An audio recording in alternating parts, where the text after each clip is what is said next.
Hello student, कैसे आप लोग? उम्मीद करता हूं आप लोग ठीक हो गए। आपका मेरे यूट्यूब चैनल संजीव ज्ञान गुरुकुल पर स्वागत है। आज मैं आपको क्लास 9 का गणित में पिछले पढ़ाई चैप्टर का प्रश्न वाली 11.4 का प्रश्न 4 सॉल्व करके समझाऊंगा, ठीक है। और यदि आपको वीडियो पसंद है तो प्लीज वीडियो को लाइक शेयर कर दीजिएगा। और यदि आप वीडियो पर नए हैं तो सब्सक्राइब प्रेस कर बेल आइकन प्रेस कर और पर क्लिक कर दीजिएगा, ताकि हमारे हर पहले आने वाली वीडियो का नोटिफिकेशन आपको समय समय पर मिलती रहे, ठीक है। और प्रश्न 4 सॉल्व करने से पहले मैं आपको एक बात कह दूं कि इस वीडियो का पूरा अंतर देखिएगा, बीच में कहीं भी स्किप मत कीजिएगा, नहीं तो आपको यह प्रश्न वीडियो में समझ में नहीं आएगा, ठीक है। और देखिए, ये जो प्रश्न 4 है आपके एग्जाम के लिए बहुत ही इंपॉर्टेंट है, ठीक है। यह क्वेश्चन आपके एग्जाम में पूछा जाता है, ठीक है। तो देखिए प्रश्न 4 क्या कह रहा है। प्रश्न 4, चंद्रमा का व्यास पृथ्वी के व्यास का लगभग 1/4 है। चंद्रमा का आयतन पृथ्वी के आयतन की कौन सी भिन्न है? तो आपका क्या बोला गया निकालने के लिए? चंद्रमा का आयतन और पृथ्वी का आयतन का भिन्न निकालने बोला गया है, ठीक है। तो सबसे पहले हम लोग देखिए क्या बोला गया है। चंद्रमा का व्यास बोला गया पृथ्वी का व्यास का लगभग 1/4 है। तो देखिए पृथ्वी का व्यास को हम लोग पहले मान लेंगे, ठीक है, क्योंकि पृथ्वी का व्यास है जो उसका है चंद्रमा का व्यास 1/4 लगभग, ठीक है। तो हम लोग हल में क्या करते हैं, पहले मान ले रहे पृथ्वी का व्यास को, ठीक है। तो देखिए हल करते हैं, हल लिखते हैं माना कि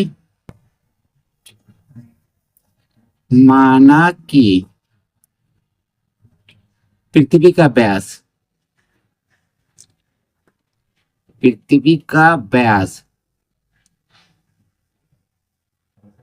ठीक है। तो देखिए पृथ्वी का व्यास ज्यादा होगा, ठीक है। तो पृथ्वी का व्यास को हम लोग क्या करते हैं, बड़ा डी से सूचित करते हैं, ठीक है। तो बड़ा डी ले लेते हैं, ठीक है। तो अब क्या करते हैं, पृथ्वी का त्रिज्या निकालते हैं, ठीक है।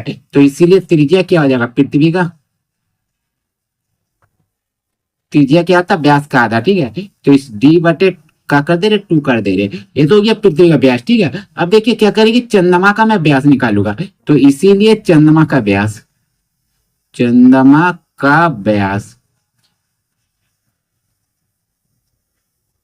देखिए चंद्रमा का जो व्यास बोला गया है 1/4 है किसका, पृथ्वी के व्यास का। तो पृथ्वी का व्यास कितना आपका डी है, ठीक है। डी का बोला गया है 1/4 यानी 1/4 इतना है, ठीक है। तो गुना कीजिए, डी एकम डी बटे 4, ये होगी आपका चंद्रमा का व्यास, ठीक है। अब इसका त्रिज्या निकाल लीजिए, जैसे त्रिज्या बराबर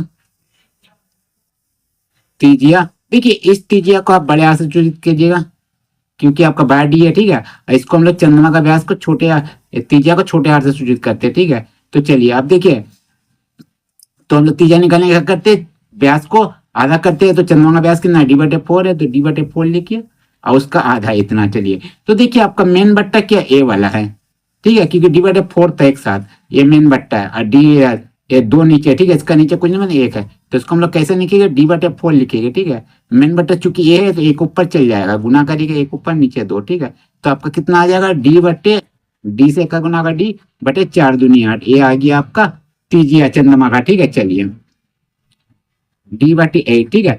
तो चलिए हम लोग देखिए आकृति बना लेते हैं। मान लीजिए ये आपका गोला है, ये आपका गोला है क्या, पृथ्वी, ठीक है। तो इसका व्यास कितना है, देखिए पृथ्वी का व्यास बराबर आपका डी हो गया, और इसका त्रिज्या कितना हो गया आपका, त्रिज्या बराबर आपका हो गया D/2, ठीक है, बड़ा, ठीक है, ये हो गया बड़ा, ठीक है। और ये मान लीजिए आपका क्या है, गोला आपका है, एक गोला आपका चंद्रमा है मान लीजिए, ठीक है। तो चंद्रमा का आपका व्यास कितना है, चंद्रमा का व्यास आपका है, व्यास है आपका T/4, ठीक है। और इसका त्रिज्या कितना है, त्रिज्या R बराबर आपका कितना है, D/8। चलिए ठीक है, ये आपका है, ठीक है। चलिए अब हम लोग क्या करेंगे, इन दोनों का आयतन निकालेंगे, आयतन का भिन्न, ठीक है। तो इसीलिए लिखिए, इसीलिए चंद्रमा का आयतन, चंद्रमा पहले बोला गया, ठीक है, इसीलिए लिखिएगा चंद्रमा का आयतन, आयतन बटे पृथ्वी का आयतन, पृथ्वी का आयतन, आयतन। चलिए तो चंद्रमा का आयतन क्या होगा, आयतन का फॉर्मूला क्या होता है, क्योंकि एक गोला है इसीलिए लिखिए 4/3 गुना पाई आर का क्यूब, ये हो गया चंद्रमा का, ठीक है। चूंकि चंद्रमा का आपका त्रिज्या कितना था, छोटा आर से सूचित किया था, इसलिए छोटा आर लिखिए, ठीक है। अब इसका भी पृथ्वी भी गोल आकार का ही है, ठीक है। तो पृथ्वी का आयतन भी वही लिखेंगे 4/3, ठीक है, पाई अब पृथ्वी का त्रिज्या को बड़े हाथ से चूज किया तो धीरे बड़ा लिखेगा और इसका क्यूब लिखेगा, ठीक है। अब देखिए यहाँ पर ठीक है 4/3 पाई, 4/3 पाई ऊपर नीचे सेम है बट्टा में, इसीलिए इसको कैंसिल कर दीजिए। तो आपका क्या बच गया आर का क्यूब, छोटा आर का क्यूब यानी d/8 का क्यूब, तो लिखिए d/8 का क्यूब। अब बड़ा आर का क्यूब मतलब बड़ा त्रिज्या कितना आपका, तो देखिए d/2 है हमारे पृथ्वी का त्रिज्या, तो d/ आप लिखिएगा 2, ठीक है। और इसका क्या कीजिएगा स्क्वायर कर दीजिए, इसका क्यूब कर दीजिए, चलिए ठीक है। अब देखिए मैं क्या करूंगा, ठीक है डी का क्यूब कीजिएगा तो डी का क्यूब ये आता है 8 का क्यूब यानी 8 को 3 बार, 8 गुना 8,